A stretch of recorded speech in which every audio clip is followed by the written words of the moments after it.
When I think back to that camping trip, I can still feel the heaviness of the night air and the way the thin nylon walls of the tent made me feel both safe and exposed at the same time. I was only 7 years old then, so my world was small, my awareness limited, but even at that age I could sense when something wasn't right. That particular night is burned into my memory in a way that I never really shook off, because it was the first time I realized how fragile safety actually was. The tent we had wasn't the usual small one-room setup. It had 2 sections divided by a thin wall of fabric with zippers on each side. The front part was an open space where we kept bags, shoes, and cooler boxes, and the back part was the green sleeping area, where my family laid out our sleeping bags and thin foam mats. The separation gave us a little privacy, but it also meant someone could step into the tent without immediately being in the sleeping area. At the time, I didn't think about how vulnerable that made us, but later I understood all too well. We had gone to bed early that night, around 10. The campsite had a curfew, and the rule was that things were supposed to be quiet by 11. By midnight, the place usually fell into a deep silence, broken only by the sounds of crickets, frogs, or the distant splash of water from the nearby river. But around 1 in the morning, I woke up because of voices.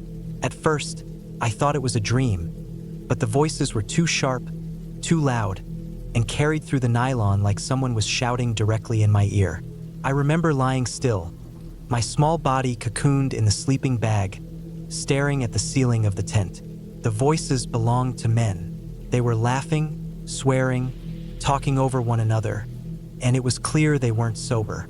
I didn't fully understand what being drunk meant at that age, but I knew from the way their words stumbled and from the slurred tone that something was wrong. My brother, who was 10, shifted next to me. I could tell he was awake too, though neither of us said anything. The air inside the tent was hot and stuffy, and the sound of those men outside made it impossible to feel relaxed. The noise grew louder, and then there was a sudden sharp crack that cut through the night. It wasn't the sound of a twig snapping or someone dropping a can. It was glass. I froze. The sound of a bottle breaking was unmistakable, even to a child. I turned my head just slightly, enough to peer through a tiny gap in the fabric wall. My eyes adjusted to the dark, and through the sliver of moonlight that fell across the ground outside, I saw 3 men standing only feet away from us. They were older than me, obviously, probably in their late 20s or early 30s. One of them kicked at the ground where shards of glass glittered, catching the dim light. Another swayed slightly, beer still in hand. I felt my stomach twist. I wasn't used to seeing adults behave like that. Grown-ups, in my head, were supposed to be steady, calm, and in control. These men looked wild. They weren't thinking about anyone else, and the way they laughed made the hair on my neck stand up. Then it happened. Without warning, one of them tugged at the zipper of our tent's entrance. The sound was deafening in the silence of the night, that slow rip of nylon teeth parting. I froze completely, every muscle locked, as the flap peeled back. My mom's body tensed beside me. My dad was already moving. The man actually stepped inside. His foot hit the tarp floor, and the whole tent shifted under the sudden weight. The smell of alcohol drifted in with him, sour and sharp, mixing with the plastic-like smell of the tent material. Before I could even process what was happening, my dad unzipped the barrier between the sleeping area and the middle section. He moved with a speed and anger I had never seen in him before. He surged forward toward the man, his arm cocked back as though he was about to hit him straight in the face. My heart raced so fast it hurt. I had never been so close to real violence before, and it scared me more than the man himself. The drunk man panicked, realizing he had just stepped into the wrong place. He turned to get out as quickly as he could, but in his drunken state, he lost his footing. His boot caught on one of the tent's edges, and he pitched forward, arms flailing. The sound of his body hitting the dirt outside was loud and clumsy, like a sack of rocks being dropped. His face went straight into the ground. I saw dust fly up in the beam of moonlight. For a split second, the scene was almost funny in a slapstick way. My brother broke first, letting out this high-pitched laugh that he tried to muffle but couldn't. I followed almost immediately, my nerves twisting into uncontrollable giggles. We were just kids, and the sight of a grown man falling flat on his face felt absurd. My dad stood in the opening of the tent, chest heaving, fists clenched, watching the man scramble to his feet. My mom wasn't laughing. Her face was pale, her hand clamped over her mouth, her wide eyes locked on the scene. She wasn't seeing something funny. She was seeing danger. The man outside cursed loudly, staggering as he tried to regain his balance. His friends erupted in laughter, but there was an edge to it that made me uneasy. It wasn't the laughter of amusement. It was mean, mocking. For a moment, I thought they might all rush the tent, that we'd be trapped inside with no way out. But instead, they pulled their friend up, slapped his back, and stumbled off into the darkness, still shouting and laughing as if nothing had happened. We were left in silence again, but it wasn't the peaceful silence of before. This one was heavy, tense, filled with the memory of what had just happened. My brother and I eventually stopped laughing, realizing the seriousness of it only when we looked at my mom's expression. Her fear settled into us like a cold wind. My dad zipped the tent shut again, double-checking it, even though the thin nylon wasn't going to stop anyone who really wanted to get in. He lay back down, but his body stayed rigid, eyes open, listening. I lay there too, heart thumping, waiting for the voices to return. They didn't. The men had wandered off somewhere else in the campground. But I couldn't shake the image of that man's shadow filling the tent, the sound of the zipper, the idea that someone could just walk into our little space without warning. At 7 years old, it hit me for the first time that the walls we think protect us are sometimes nothing more than fabric and zippers.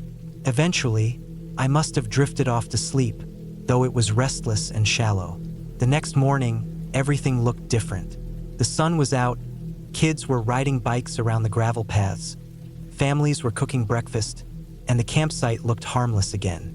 But when I stepped outside and saw the faint outline of where the man had fallen, the patch of scuffed dirt just feet from our tent, I felt the memory surge back. It wasn't a nightmare, it had been real.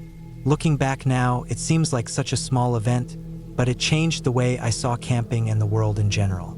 The laughter my brother and I had shared that night wasn't just because the man fell.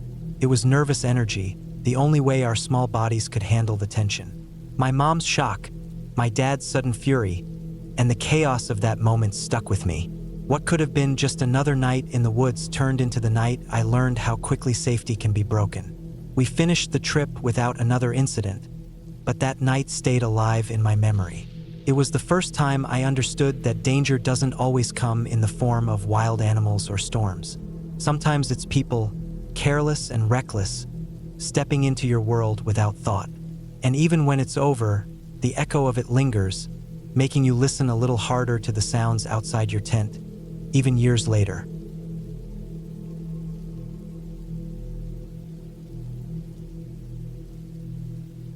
When I think back to that night, I can still hear the sound clear in my head, sharp and steady, like metal dragging across fabric. I was a teenager then, camping with two of my closest friends. We thought we were being independent and grown up, hiking a short way into the woods near town, hauling our bags and tent, setting up a fire ring. We had a $12 cooler filled with soda, chips, and hot dogs, and a cheap nylon tent we'd all pitched together on a patch of flat ground. The woods weren't deep wilderness, but when you were 16 and the only light came from a small fire and a few flashlights, it felt like the middle of nowhere. The day had been easy and fun. We'd roasted food, skipped stones on the creek nearby, and played cards inside the tent once the fire started to burn down. By the time we decided to sleep, the woods had gone completely dark, the kind of dark where the tree line becomes one solid wall and every small noise stands out. We all crawled into our sleeping bags, the tent zipped up tight, and eventually the sound of insects and the slow movement of wind through the branches put us to sleep. Sometime in the night, I woke up without knowing why. At first I thought it was just the cold seeping through the ground or maybe one of my friends shifting around. I lay there staring into the blackness of the tent, waiting for my eyes to adjust. That was when I heard it, a long, slow scrape, the unmistakable sound of metal dragging across nylon. It started low, at waist height, and it circled around us. The sound was so clear, so close, It made my stomach turn. My body froze. I couldn't move, couldn't breathe normally. Every instinct screamed at me to stay silent. The scraping noise continued, deliberate, slow enough to make it obvious that it wasn't some accident. Whoever or whatever was out there was doing it on purpose. The edge of a knife running along the fabric we were hidden behind. Each second stretched into what felt like hours. I could hear the faint intake of breath from one of my friends beside me. We didn't speak, didn't even whisper. The fear in the air was thick enough to taste. The knife moved around to the other side, dragging in one steady line. I thought the blade might slice through, that at any second the tent would rip open and someone's hand would come in. The nylon shook slightly in the breeze, but the sound cut through it, steady and chilling. The scraping lasted maybe a minute, maybe less, but in my memory it feels endless. When it stopped, the silence that followed was worse. We lay still for what felt like forever, our ears straining for any sign of footsteps, any crack of a branch, any shift in the grass. Nothing came, just the faint rush of wind through the trees and the blood pounding in my ears. We didn't move. Time dragged.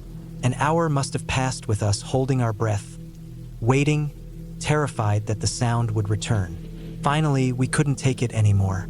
Still shaking, we gathered ourselves, unzipped the tent as quietly as possible, and stepped out into the night. The air was damp and cool against my skin.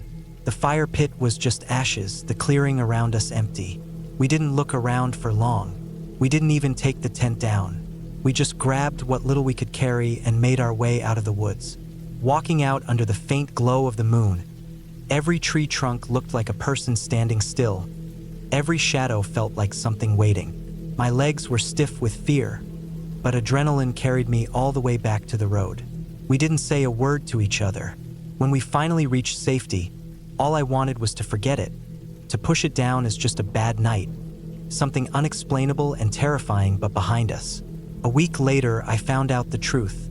The person with the knife wasn't a stranger or some faceless threat from the woods. It was someone we knew, a girl we had all grown up with, someone who hadn't been invited on the trip. She admitted it herself in the most casual way, almost proud, laughing about it as if it was a prank we should have expected. Her name was S. At the time, I didn't know what to think. I only felt anger and confusion. But as the years passed, I started to see the other side of it. S had a hard life, one I didn't really understand back then. Her mom drank heavily. Her dad showed up when he felt like it and made life unbearable. She had to live with rules in her head, rituals that controlled her, turning taps, flipping switches, opening and closing doors over and over again until it felt right. She never walked the same way twice unless her number told her to. If the number was high, she was late to everything, trapped in her own patterns. I didn't see how much weight she was carrying, how much darkness was around her. The night in the tent, what felt like terror to me may have been her way of clawing for connection. We hadn't invited her, and she followed anyway, sneaking through the woods and choosing the cruelest way to announce herself. To us, it was horror. To her, maybe it was a twisted attempt not to be forgotten. At 16, I couldn't see that. All I saw was the knife, the sound, the fear of being attacked in the middle of the night. She laughed about it later, brushed it off without a hint of guilt. But now I wonder if that laugh was covering something else. Maybe anger, maybe loneliness, maybe just a way to hide the fact that she felt abandoned. I think about how scared she must have been in her own house, how she once fought back hard enough to break her father's fingers to keep him away. I can't imagine living like that. I can't imagine trying to grow up when your own home feels like a trap.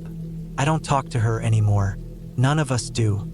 After that night and the weeks that followed, we drifted away. She became someone we avoided, someone we didn't know how to handle. At the time, it felt justified, like we were protecting ourselves. But looking back, I feel the guilt pressing on me. She probably felt the same fear of being left behind that we felt in the tent when the knife scraped around us. We ran from her when maybe she needed us most. The sound of that blade still comes back to me sometimes in the dark, a memory that won't fade. But alongside the fear is something else, regret. Regret that I didn't understand what she was going through, that I only saw the danger and not the pain underneath. I wonder where she is now, if she found her way to something better, or if she's still trapped in the patterns and loneliness that haunted her then. That night remains one of the scariest of my life, not just because of the knife, but because of what it showed me later. Fear can blind you to the truth of someone else's suffering. What felt like a nightmare in the woods was also a glimpse into how far someone will go when they're desperate not to be left out, not to be forgotten. And that's something that has stayed with me just as sharply as the sound of steel on nylon. A reminder that sometimes the scariest things aren't strangers in the dark, but people we know, carrying pain we never tried to see.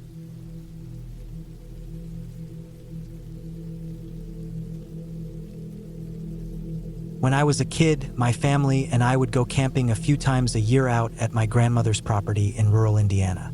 It was way out in the country, surrounded by fields and deep woods, the kind of place where you wouldn't see another person for hours unless they were family or a neighbor driving a tractor past the gravel road. My dad was always the one who pushed for these camping trips. He wasn't a hunter, but he loved being outdoors, loved setting up campfires, building tents, cooking outside, and teaching us how to handle ourselves in the woods. That year, it was the first time we'd gone out to camp since the winter had ended. Everything smelled fresh, the grass was taller, the trees were full and heavy, and you could hear the steady hum of insects across the fields. We drove out in the morning, unpacked all of our gear, and set up camp the way we always did. My dad handled most of the heavy lifting, my mom prepared food, and I helped where I could, but mostly once things were done, I just wanted to wander off into the woods. I had always loved the woods. Even as a kid, I never felt afraid being out there, not even when the sun went down. I liked to imagine myself as some animal, sneaking between the trees at night, moving quietly through the brush, testing how silent I could be. But this time it was daytime, and after helping set up camp, I went off into the trees. I didn't follow a trail, I rarely did. I just walked until I felt far enough from the campsite to be in my own world. I had been walking maybe an hour when I came across something strange. On the trunk of a large tree were 4 deep scratches, each groove at least 1.5 inches deep, running about 2 feet down. I had never seen anything like it before. Indiana doesn't have bears, no mountain lions either. At least that's what everyone always said. First, I tried to explain it away. Maybe a tree had fallen against it and dragged down. Maybe a deer had gotten caught on it and scraped in some odd way. But the marks were too clean, too deliberate. Still, I stood there for a few minutes, thinking about it, and then moved on. I didn't pay much attention to time. I never wore a watch as a kid, and I didn't need one. I just knew I always made it back before my family worried. The woods, to me, were like a maze I somehow always knew how to solve. But eventually, as I kept going, I noticed the light beginning to fade. The long shadows stretched between the trees, and I decided to head back. On the way, I came across more scratches. These weren't on just any tree, but on an Osage orange, which I knew from my dad had some of the toughest bark and wood of any tree in the area. The grooves cut into it were deep, just like the first ones, but this time it scared me in a way the first hadn't. To carve marks like that into such strong wood, whatever did it had to be strong, very strong. That thought made me uneasy. I wasn't ready to admit fear yet, but I didn't like it. I picked up my pace. By the time the sky went fully dark, I was still moving through unfamiliar sections of the woods. It didn't matter much because for some reason I always had this natural sense of direction, like I could feel where the camp was. Still, it was slow going in the dark, and every sound stood out more sharply. The chirping of crickets filled the air at first, a normal sound in summer. I moved quickly but carefully, thinking mostly about food and the warmth of the fire waiting back at camp. Then I noticed the silence. It didn't happen all at once, it crept in. At some point, I realized the crickets were no longer chirping. There were no rustles in the underbrush, no calls of birds, no sounds at all. The entire forest had gone quiet, so quiet I could hear my own heartbeat in my ears. That was the first time I remember feeling real fear in the woods. I slowed my steps. I started moving quieter, trying to keep each step as soft as I could. The air felt different, heavier, like I was being watched. My breathing grew shallow, and every little sound I made seemed too loud. I don't know how long I moved like that, creeping through the dark, but it felt like forever. I came to a patch of dirt under a massive walnut tree. Dirt is harder to make noise on compared to leaves and sticks, so I took advantage of it, moving carefully, each step silent. That's when I heard it. A sound above me, faint but distinct, coming from the branches behind. It was so quiet that under normal circumstances I might not have noticed. But in the stillness of that dead forest, it was impossible to miss. My body reacted before my mind did. I jumped, heart slamming in my chest. That split second saved me. Something heavy slammed into my back. The force knocked me off my feet, driving me hard into the dirt. A sharp pain tore through my right shoulder, and another ripped along my arm. I twisted and looked, and there it was, a mountain lion. I'd never seen one in person, only in books and pictures, and Indiana wasn't supposed to have them. But there it was, its yellow eyes locked on me, its mouth open wide, teeth glinting even in the dim light. It had come down from the tree, and it had landed right on me. Instinct took over. I shoved at it with everything I had, kicking wildly. Somehow, I managed to push it off long enough to scramble to my feet. My shoulder was burning, blood soaking through my shirt, but adrenaline drowned out the pain. I raised my arms over my head, waving them, yelling wordless sounds as loud as I could. The lion crouched low, tail flicking, ready to spring again. My eyes darted and caught sight of a thick branch lying on the ground a few feet away. I didn't think, I just moved. I ran to it, grabbed it, and in one fluid motion swung it as hard as my body could manage. The wood connected with the lion's side with a sickening crack. It yowled, collapsing to the dirt, stunned. I didn't wait. I dropped the branch, turned, and ran harder than I had ever run in my life. My lungs burned, my legs pumped, branches whipped across my face and arms, but I didn't stop. The woods blurred around me. I could feel my heart pounding in my chest, my ears filled with the sound of my ragged breaths, and every step I expected claws to rip into my back again. Somehow I made it back to camp. When I stumbled into the clearing, I finally saw myself. My shirt ripped, my shoulder and arms streaked with blood. My family's faces went pale, their eyes wide, but I didn't process their reactions clearly. Everything after that moved in a blur. They rushed me into the car, and we drove the 45 minutes to the nearest hospital. Each bump in the road sent a wave of agony through my shoulder, but all I could think was that I had survived. At the hospital, the doctors told me the lion's teeth had gone right through a tendon in my shoulder, and I needed surgery to repair it. My arm had deep claw marks, but they weren't life-threatening. I spent days recovering, lying there, realizing just how close I had come to dying in those woods. Later, after I was home, my dad showed me a newspaper article. There had been a mountain lion sighting in the area where we camped. Some said it was an escaped pet. Others thought it had wandered in from another state. Whatever it was, I had run straight into it. Looking back, I still can't believe how lucky I was. If it had landed slightly higher, if its teeth had sunk into my neck instead of my shoulder, I wouldn't be here. I never went back into those woods after that. I still love nature, still love the feeling of being surrounded by trees, but that part of Indiana is forever stained in my memory. That was the day the woods changed for me. I had always thought of them as safe, familiar, even friendly. That night showed me that nature doesn't care about safety, doesn't care about familiarity. Out there, you're just another animal, and sometimes another animal is stronger, faster, and hungry. That was the last time I ever camped on my grandmother's property. Even now, when I close my eyes, I can still feel the weight of it slamming into me, still hear the silence before it came, and still see those deep claw marks carved into the trees. Those marks were warnings, and I hadn't listened. I learned that lesson in blood, and I've never forgotten it.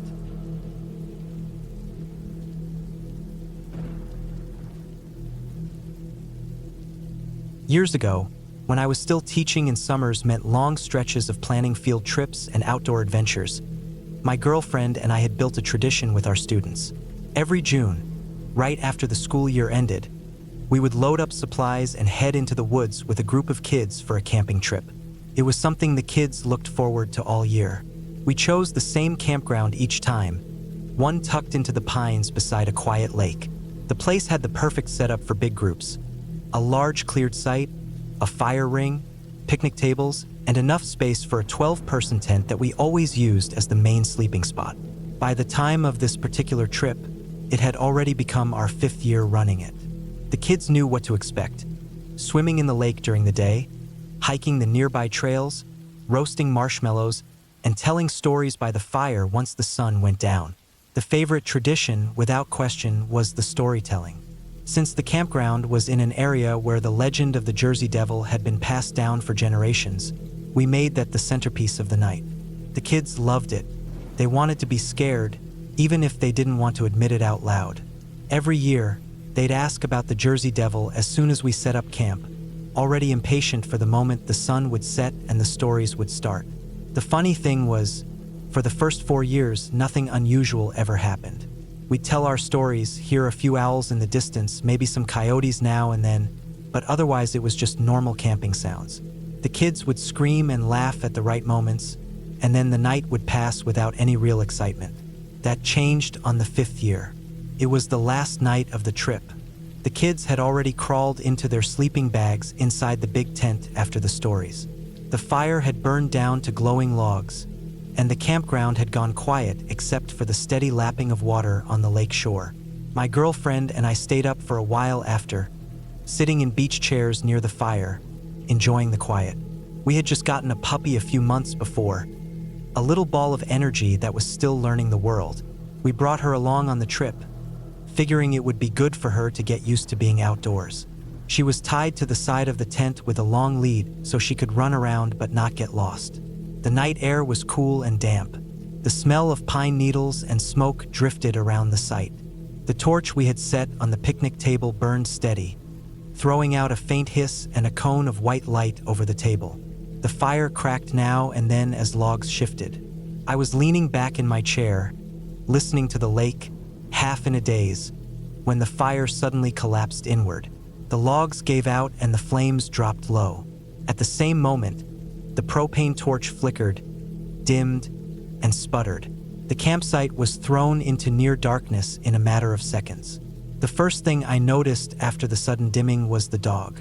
She had been calm up to that point, chasing moths and chewing on sticks, but when the light fell, she froze. Her body stiffened, every hair on her back standing straight up. Then she started to growl, low at first, then louder. I'd never heard her growl like that before. She locked her eyes on the tree line past the lake, her whole body angled toward it. I followed her gaze. At first, I didn't see anything. My eyes were adjusting to the dark, and the lake's surface reflected what little light was left from the fire. Then I noticed movement. Something was coming out of the water about 20 yards away from the site. At first, I thought it was a person wading in, but the more I looked, the more I realized it wasn't right. The figure was big, larger than a man, and it didn't move like one. It came out of the lake slow, the water rippling around it, shoulders hunched forward. For a second, I thought it was just my eyes playing tricks. But then it bent down, dropped to all fours, and started moving along the shoreline. Its back end was higher than its front, the shape awkward, not like any animal I recognized. It wasn't a bear. It wasn't a deer. The body moved with a strange, heavy rhythm, too fluid to be clumsy but too unnatural to be any animal I knew. It didn't run. It didn't rush. It just trotted by, steady and deliberate, keeping its distance but never looking in our direction. The outline of it was enough to make my stomach twist. Even though I couldn't see clear details, I knew I was looking at something I had never seen before, something that didn't belong. The puppy was almost in a frenzy, snarling, lunging against her leash, her entire body saying danger. I shot up from my chair and ran for the car. My hands fumbled with the keys as I threw the headlights on. The beams cut through the campsite, lighting up the trees and the shoreline where I'd seen it. The water was still. The grass was still. Nothing moved. The figure was gone. I stood there, chest pounding, my ears ringing in the silence. My girlfriend was frozen in her chair, the dog still pulling at her leash. My first instinct was to pack up, wake the kids, and get the hell out of there. But nothing moved anymore, and the woods stayed silent. I kept the headlights on for a long time, sweeping them back and forth across the edge of the trees. There was nothing. Eventually, against my better judgment, we stayed. My girlfriend was calmer than me and didn't want to scare the kids by rushing them out in the middle of the night. We settled the fire again and tried to act normal, but I couldn't shake the image of that thing moving on all fours. When it was time to sleep, I couldn't relax.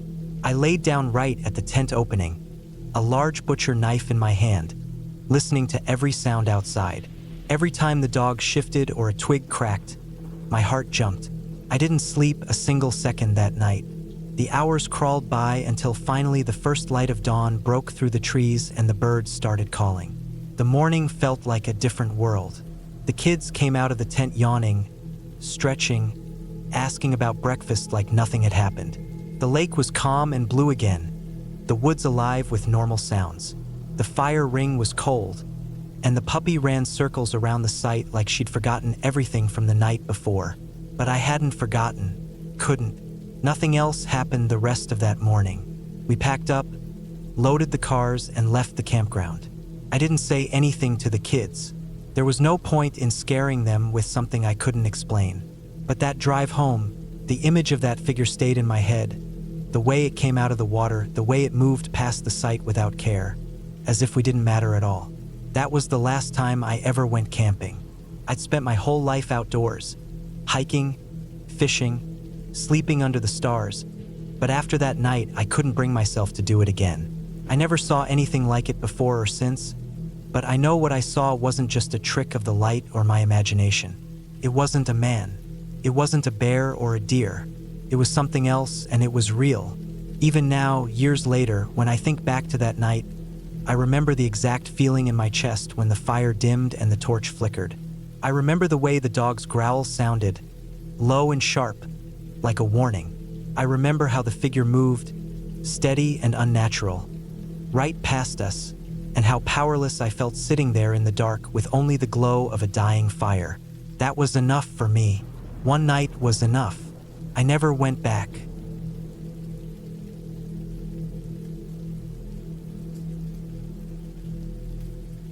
I had been restless for weeks and finally decided to pack up my gear and drive out to a small patch of woods about 2 hours from home. I didn't pick it for any special reason. It was just one of those areas that didn't get a lot of visitors. Nothing official about it. Just state land with a dirt access road and a few rough spots where others had obviously camped before. It wasn't a marked campground, which made it better in my mind. I wanted quiet. No people, no noise, just me and the trees. The drive was simple enough. A long stretch of highway, then a turn off onto gravel that rattled my car for what felt like forever. The farther I went, the fewer signs of life I saw. No houses, no farms, no other cars parked along the shoulder. By the time I reached the end of the road, the sun was already dipping a little lower, the air cooling down, and it felt like I was very far away from anyone else. That was what I wanted, though there was a small sting of nerves in my gut when I killed the engine and the silence came rushing in. No hum of tires, no background chatter of people, no planes overhead, just stillness broken by the occasional bird or the sharp buzz of insects. I lugged my pack out and walked about 15 minutes deeper into the woods until I found a small clearing with a flat patch of dirt near a cluster of pines. It looked like someone else had camped there once, maybe months ago. There was the faint trace of a ring where stones had been arranged for a fire. I set up my tent facing the tree line and gathered some fallen branches for later. The sun slipped down fast, faster than I liked, and soon the woods were dark with that heavy kind of shadow that feels thicker than it should be. I made a small fire, cooked a simple meal from what I brought, and sat on a log I dragged into place, staring at the flames. The first strange feeling came when I walked a short distance to hang my food bag in a tree. The woods felt oddly alive, not just with the usual night noises, but with something heavier, like the weight of eyes on my back. I told myself it was just nerves. I was alone in the middle of nowhere, no phone service, no houses, no people. It made sense that I'd feel a little on edge. I strung the rope over a branch, tied off the bag high enough that animals couldn't reach it, and walked back to camp. When I settled into my tent later that night, I found myself listening harder than I usually would. Every snap of a twig, every shift in the brush seemed closer, sharper. At one point I swore I heard steps, not the quick skitter of a raccoon or the heavy four-legged padding of a deer, but slow, deliberate steps. They came from just beyond the reach of my firelight, and they stopped when I sat up and held my breath. I told myself it was nothing, laid back down, and closed my eyes, though sleep was thin and restless. The next morning I stepped out of the tent early, groggy but glad the night had passed without anything worse. I went to grab my food bag. That was when I noticed the rope was no longer hanging where I left it. It was still tied to the tree, but the bag itself was gone. The rope had been cut clean, not frayed like an animal had chewed through it. I froze staring at the end of that rope, my stomach sinking. It wasn't an animal. Someone had taken it. I searched the ground around the tree and found prints, faint but clear enough in the dirt. Human boot prints, not mine. They circled the tree and then led off deeper into the woods. My pulse hammered as I stood there trying to decide what to do. I was far from anyone, I had no phone service, and now I knew someone else was out there, moving quietly enough to come right up to my camp in the night. I packed up faster than I ever had before, shoving gear into my bag without order, rolling up the tent half-folded, stomping out the fire. My mind was racing the entire time. Whoever had been there was watching, maybe still watching. I tried to tell myself it was just some hunter or someone passing through. Maybe they took the food without thinking. But the cut rope, the way the prints circled the tree, it didn't feel random. The hike back to the car felt longer than before. I kept turning my head, convinced I heard movement behind me. At one point, I stopped completely and stood listening. There it was again, faint crunching, not in sync with my steps. It would stop when I stopped. That set a cold panic crawling through me. I forced myself to keep walking, faster now, gripping the straps of my pack tight as though that would help. When I reached the car, the relief was so strong it almost made me dizzy. I tossed everything into the back seat without care, climbed in, and slammed the doors shut. The key shook in my hand as I turned it, but the engine started. I backed out quick, gravel spitting from the tires, and sped down the dirt road without looking back. It wasn't until I hit the highway that I finally pulled over and caught my breath. My mouth was dry, my hands ached from clenching the wheel. I sat there staring straight ahead, thinking about that clean-cut rope, those boot prints, the feeling of being followed. It wasn't an animal. It wasn't my imagination. Someone had been close enough to reach up, cut the rope, and carry off my food while I slept less than 50 feet away. Someone had stood out there in the dark, listening to me move inside my tent. The more I thought about it, the more it made sense why the woods felt alive that night. It wasn't just me out there.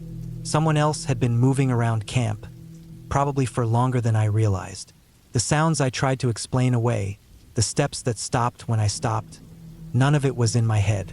I had been watched from the moment I arrived. Driving home, I kept checking the rearview mirror even though I knew how irrational it was. The road behind me was empty. Still, the feeling clung to me, the sense of being followed. By the time I pulled into my driveway, I was exhausted.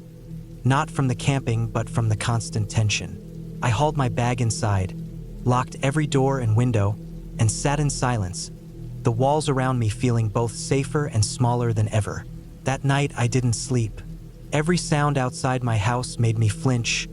Every creak of the building settling made my stomach knot. I kept seeing that rope end in my mind, clean-cut, deliberate. Someone had been in those woods with me, close enough to reach into the edges of my camp. And the worst part wasn't what happened, it was what didn't. They could have done more, and they didn't. They just watched, waited, and left me with proof they had been there. I haven't gone camping alone since. I don't think I ever will.